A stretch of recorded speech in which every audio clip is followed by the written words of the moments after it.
In 1882, Edison's first power station lit 85 buildings across 1 square mile of Manhattan.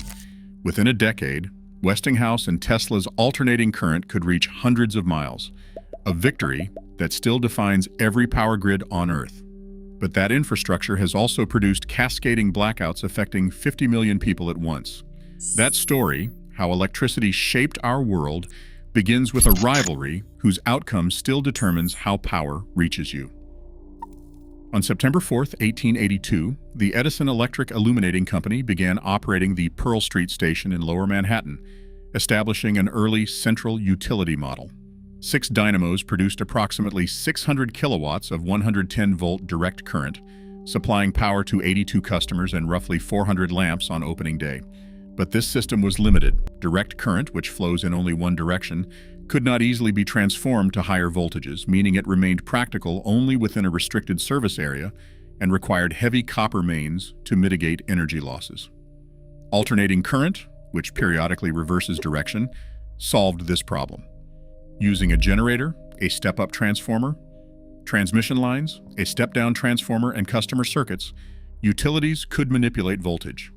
Raising the voltage allowed the grid to carry the same total power at a much lower current, which drastically reduced resistive losses along the lines.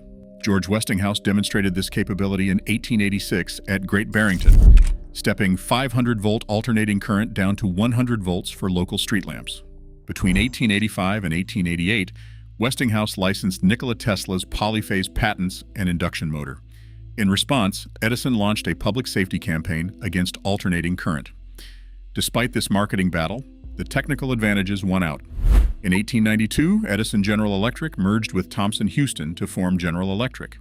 The next year, Westinghouse underbid General Electric for the 1893 Chicago World's Fair, securing the contract with a bid of $399,000 against an offer of $554,000 to power more than 100,000 lamps. By the late 1890s, alternating current from Niagara Falls was traveling 32 kilometers to Buffalo, cementing its commercial future. In 1907, Samuel Insull consolidated Chicago's fragmented electrical service into Commonwealth Edison, pioneering a model that would reshape the industry. Insull recognized that a central station, a massive, singular generator serving many customers through an interconnected distribution network, was far more efficient than isolated plants. By pooling diverse loads, such as factories operating by day, street lighting running by night, and homes operating appliances in the evening, Insull relied on load diversity. This balancing of different customer groups using electricity at different times kept generators running constantly, dramatically lowering rates and driving demand for new appliances like radios, refrigerators, and vacuum cleaners. By the late 1920s, Insull's utility empire spanned dozens of states, and by 1930, urban household electrification approached 90%. Yet this rapid expansion stopped at the city limits. Private utilities found sparsely populated rural areas unprofitable. In 1921, only 1 to 3% of American farms had central station electricity, rising to just 10% by the early 1930s. This density-driven market failure left millions in isolation. In response, the federal government created the Rural Electrification Administration, formalized by the Rural Electrification Act of 1936. This policy bypassed private utilities by offering low-interest loans directly to farmer-owned cooperatives.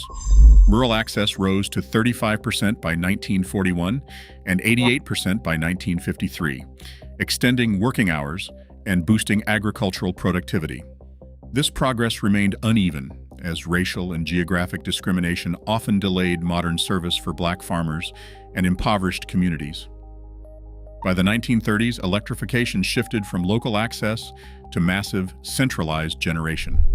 Established in 1933, the Tennessee Valley Authority, led by Administrator David Lilienthal, pioneered public power at this regional scale. Gigantic federal projects soon redefined regional geography. According to historical agency records, Hoover Dam began commercial generation in 1936, later expanding to approximately 2,080 megawatts. Project data shows Grand Coulee followed in 1941, eventually reaching 6,809 megawatts of installed capacity.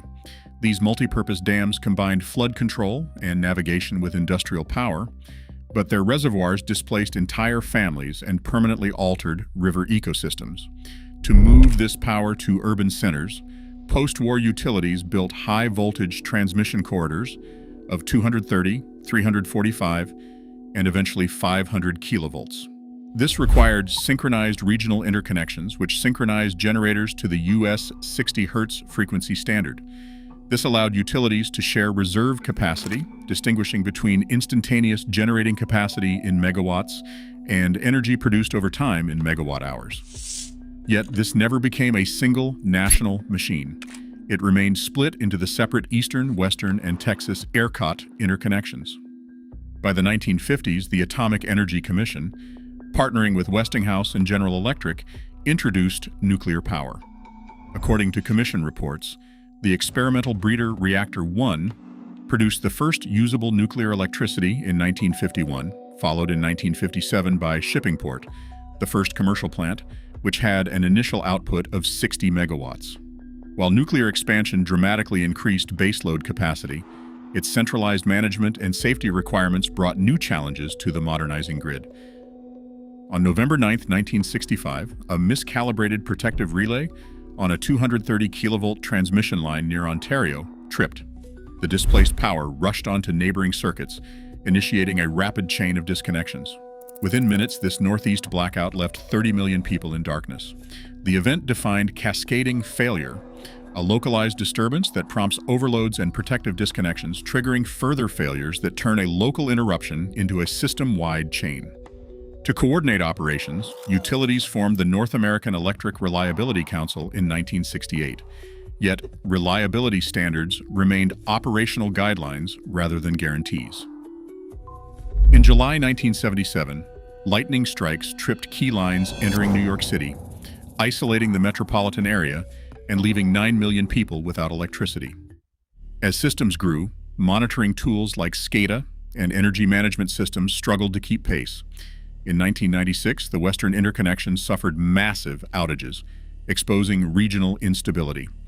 These vulnerabilities culminated on August 14, 2003, when a blackout affected 50 million people in the United States and Canada. A joint task force identified the causes: poor vegetation management that let lines sag into trees, weak operator coordination, and failures in visualization software that left control centers without usable information. The consequences reached far past dark homes. Stalled commuter trains stranded passengers. Hospitals lost primary power. Businesses closed, and municipal water pumps failed. The outages proved that modern transport, healthcare, communications, and public safety depend entirely on the continuous, synchronized operation of the high-voltage grid. Modernizing the grid requires balancing rapidly shifting technologies with complex social demands. Grid operators, utilities, regulators, and customers now manage an infrastructure defined by real-time monitoring and decentralization. Sensing begins with smart meters, which have expanded globally since the mid-2000s to provide frequent energy use data, and synchrophasers that track grid stability across wide regions with millisecond precision. Automated controls adjust equipment and reroute power faster than human operators can react, while distributed generation, electricity produced near where it is consumed, such as through rooftop solar and electric vehicles, shifts customers from passive consumers to active participants. To manage variable generation from wind and solar, which has expanded rapidly since the 2010s and fluctuates with the weather, utilities employ two main tools: storage and demand timing. Batteries shift electricity across hours to smooth out supply dips, while demand response programs incentivize users to alter when they consume power, rather than requiring utilities to build additional power plants. If the wider network fails, microgrids allow critical facilities like hospitals and military bases to isolate locally and run independently. To link distant wind and solar resources to cities, high-voltage transmission lines span thousands of miles, though permitting and land use disputes frequently stall construction. These digital systems reduce dependence on single, massive power stations, but introduce significant vulnerabilities.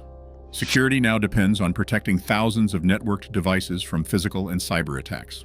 Federal and international projections suggest that transitioning to a fully decarbonized energy system by 2040 will require nearly doubling global transmission infrastructure.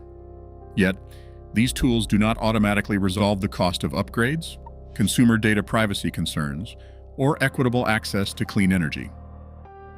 Today, we face the challenge of doubling global transmission by 2040. Meeting this demands more than new high-voltage corridors. It requires rewriting how we share power. Our entire civilization relies on this synchronized, invisible machine. Will it adapt in time? Share your thoughts below.